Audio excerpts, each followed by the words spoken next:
وہ سہارے جو آپ کو زندگی میں کمزور کرتے ہیں ان کو توڑ دیں، اور وہ چیز جو آپ کی زندگی میں آپ کی کامیابی کی راہ میں رکاوٹ ہے اس کو آپ چھوڑ دیں۔ دوستو یاد رکھیے گا، ہر چیز کی ایک قیمت ہے، اسی طرح کامیابی کی بھی ایک قیمت ہے، اور وہ قیمت ادا کیے بغیر آپ زندگی میں کامیاب نہیں ہو سکتے۔ کسی سلطنت میں ایک بادشاہ رہتا تھا، اس کو شکار کا بہت شوق تھا۔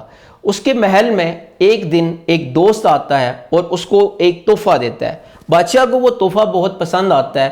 اس تحفہ میں 2 باز ہوتے ہیں اور اعلیٰ نسل کے باز ہوتے ہیں۔ اس طرح کے باز اس نے زندگی میں پہلے نہیں دیکھے ہوتے۔ بادشاہ سلامت اپنی رعایا میں سے جو پرندوں کا سب سے بہترین ٹرینر ہوتا ہے اس کو بلواتا ہے اور اس کو کہتا ہے کہ یہ 2 اعلیٰ نسل کے باز ہیں جو کہ اب تمہارے ہاتھ میں ہے، تم ان کے اوپر محنت کرو، ان کی ٹریننگ کرو، اور اپنی زندگی کا جتنا نچوڑ ہے، جتنے گر ہیں ان کے اوپر لگا دو تاکہ یہ ایک بہترین شکاری بن جائے۔ وہ جو ٹرینر ہے وہ دونوں باز کو لے کے جاتا ہے اور اس پہ محنت شروع کر دیتا ہے۔ 3 ماہ محنت کرنے کے بعد وہ واپس محل میں آتا ہے اور بادشاہ سلامت کو بتاتا ہے کہ میں نے ان 3 ماہ میں ان دونوں باز کے اوپر میں نے محنت کی ہے۔ اس میں سے جو ایک باز ہے وہ بہت پھرتیلا ہے، جو بات اس کو سکھائیں وہ سیکھتا ہے اور وہ ایک ماہر شکاری بن چکا ہے۔ لیکن یہ جو دوسرا باز ہے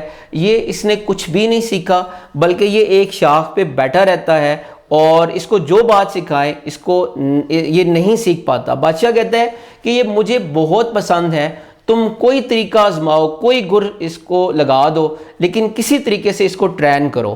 وہ ٹرینر یہ کہتا ہے کہ میں نے اپنی زندگی کے جتنے گر تھے اس کے اوپر لگا دیے، لیکن یہ جو باز ہے یہ ٹس سے مس نہیں ہوتا۔ بادشاہ کہتا ہے مجھے یہ نہیں پتا، مجھے ہر قیمت پہ یہ باز ٹرین ہوا چاہیے۔ تم پوری سلطنت میں اعلان کر دو کہ کوئی ایسا شخص جو پرندوں کو سمجھتا ہو، پرندوں کی زبان کو سمجھتا ہو، جو پرندوں سے پیار کرتا ہو، وہ آئے اور اس کو ٹرین کرے۔ وہ جو ٹرینر تھا وہ یہی کام کرتا ہے، پوری سلطنت گھومتا ہے اور وہاں سے ایک کسان کو، ایک عام سا سادہ سا دیہاتی کسان پکڑ کے لے آتا ہے اور اس کو باز کے قریب لے کے جاتا ہے۔ وہ جو کسان ہے وہ باز کو دیکھتا ہے اور اس کے بعد وہ کہتا ہے کہ میں اس کو ٹرین کر لوں گا۔ دوسرے دن بادشاہ جب آتا ہے تو وہ دیکھتا ہے کہ دونوں باز وہ آسمان کی بلندیوں پہ اڑ رہے ہوتے ہیں۔ تو بادشاہ سلامت اس کسان سے پوچھتا ہے کہ تم نے ایسا کیا کیا کہ یہ جو باز تھا یہ اڑنا شروع ہو گیا؟ تو اس پہ اس کسان نے کہا کہ میں نے کچھ بھی نہیں کیا، یہ جس شاخ پہ بیٹھا ہوا تھا میں نے وہ شاخ کاٹ دی ہے۔ دوستو بالکل ہماری زندگی میں بھی ایسا ہوتا ہے کہ بعض اوقات ہم کسی ایک شاخ پہ بیٹھے رہتے ہیں اور زندگی میں رک جاتے ہیں، زندگی میں آگے نہیں بڑھ پاتے۔ دیکھو دوستو یاد رکھیں، جس طرح ایک بحری جہاز وہ سمندر کے کنارے پہ کھڑے ہونے کے لیے نہیں بنا بلکہ سمندر میں تیرنے کے لیے بنا ہے، اور جس طرح ایک باز وہ کسی شاخ پہ بیٹھنے کے لیے نہیں بنا بلکہ آسمان کی بلندیوں میں اڑنے کے لیے بنا ہے، اسی طرح ایک انسان وہ ایک جگہ پہ بیٹھنے کے لیے نہیں بنا۔